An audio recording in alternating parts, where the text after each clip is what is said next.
मैंने तुम्हें कुछ कहा है? कहा नहीं है, लेकिन तुम्हारे बिहेवियर से मुझे फील होता है कि जैसे मैं मुजरिम हूँ। कॉल करता हूँ तो काट देते।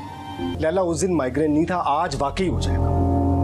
ड्रामा सीरियल जमा तकसीम की नेक्स्ट आने वाली एपिसोड बहुत ही ज़्यादा इंटरेस्टिंग होने वाली है। नेक्स्ट आने वाली एपिसोड में आप लोग ये देखेंगे कि मजीद अपनी मां को बहुत ही ज़्यादा याद करेगा। जैसे ही उसे टेंडर के पैसे मिलेंगे वो चाहता होगा कि ये रकम वो अपनी मां के हाथों में रखे और उनकी दुआएं ले, लेकिन ऐसा मुमकिन नहीं होगा क्योंकि रफ़ीक साहब तो उसकी कॉल ही अटेंड नहीं कर रहे होंगे। यही बात जब वो राशिदा को बताएंगे तो राशिदा भी उसे यही कहेगी कि मैं भी उन दोनों को बहुत ही ज़्यादा याद करती हूँ। उधर ही दूसरी तरफ आप लोग ये देखेंगे कि कैस को भी हम बहुत ही बुरी तरह से ये एहसास हो रहा होगा कि उसके माँ बाप अकेले हो गए हैं। उसे ऐसा लगता होगा कि शायद ये सब कुछ लैला की वजह से हुआ है, ना ही वो लोग अलग घर का फैसला करते और ना ही इस तरह उसके भाई भी घर छोड़कर चले जाते और उसके माँ बाप को अकेले रहना पड़ता। इसी बात का जिक्र जैसे ही वो लैला के सामने करेगा तो लैला उसे यही कहेगी कि अगर अंकल और आंटी अकेले रह गए तो इसमें मेरा कोई भी कसूर नहीं है। कैसे उसे कहेगा कि मैंने तो तुमसे ये बात कही भी नहीं। और इसी तरह दोनों के दरमियान में एक मर्तबा फिर से लड़ाई शुरू हो जाएगी और लैला वहां से जाने के बाद कमरे का दरवाजा दे मारेगी ताकि कैस कोई भी बात उससे ना कर सके। अगर अंकल आंटी अकेले रह गए हैं तो उसमें मेरी गलती तो नहीं है। उनके दुआ में उठे हुए हाथों को चूम। दिल चाहा कि सबसे पहले अम्मी जी के हाथों में जाकर रकम रखूं। गलती कर दी तुमसे शेयर करके। पर अब्बा जी तो मेरा फोन ही नहीं उठाते। ऑर्डर की पेमेंट मिली तो उनका चमकता हुआ चेहरा देखो। याद मुझे भी उनकी आती है। मैंने तुम्हें कुछ कहा है? कहा नहीं है, लेकिन तुम्हारे बिहेवियर से मुझे फील होता है कि जैसे मैं मुजरिम हूँ।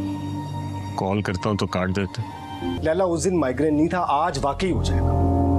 ड्रामा सीरियल जमा तकसीम की नेक्स्ट आने वाली एपिसोड बहुत ही ज़्यादा इंटरेस्टिंग होने वाली है। नेक्स्ट आने वाली एपिसोड में आप लोग ये देखेंगे कि मजीद अपनी मां को बहुत ही ज़्यादा याद करेगा। जैसे ही उसे टेंडर के पैसे मिलेंगे वो चाहता होगा कि ये रकम वो अपनी मां के हाथों में रखे और उनकी दुआएं ले, लेकिन ऐसा मुमकिन नहीं होगा क्योंकि रफ़ीक साहब तो उसकी कॉल ही अटेंड नहीं कर रहे होंगे। यही बात जब वो राशिदा को बताएंगे तो राशिदा भी उसे यही कहेगी कि मैं भी उन दोनों को बहुत ही ज़्यादा याद करती हूँ। उधर ही दूसरी तरफ आप लोग ये देखेंगे कि कैस को भी हम बहुत ही बुरी तरह से ये एहसास हो रहा होगा कि उसके माँ बाप अकेले हो गए हैं। उसे ऐसा लगता होगा कि शायद ये सब कुछ लैला की वजह से हुआ है, ना ही वो लोग अलग घर का फैसला करते और ना ही इस तरह उसके भाई भी घर छोड़कर चले जाते और उसके माँ बाप को अकेले रहना पड़ता। इसी बात का जिक्र जैसे ही वो लैला के सामने करेगा तो लैला उसे यही कहेगी कि अगर अंकल और आंटी अकेले रह गए तो इसमें मेरा कोई भी कसूर नहीं है। कैसे उसे कहेगा कि मैंने तो तुमसे ये बात कही भी नहीं। और इसी तरह दोनों के दरमियान में एक मर्तबा फिर से लड़ाई शुरू हो जाएगी और लैला वहां से जाने के बाद कमरे का दरवाजा दे मारेगी ताकि कैस कोई भी बात उससे ना कर सके। अगर अंकल आंटी अकेले रह गए हैं तो उसमें मेरी गलती तो नहीं है। उनके दुआ में उठे हुए हाथों को चूम।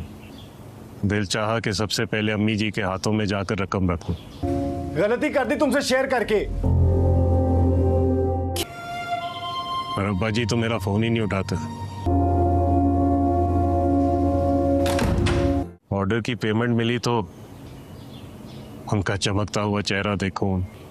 याद मुझे भी उनकी आती है। मैंने तुम्हें कुछ कहा है? कहा नहीं है, लेकिन तुम्हारे बिहेवियर से मुझे फील होता है कि जैसे मैं मुजरिम हूँ। कॉल करता हूँ तो काट देते। लैला, उस दिन माइग्रेन नहीं था, आज वाकई हो जाएगा।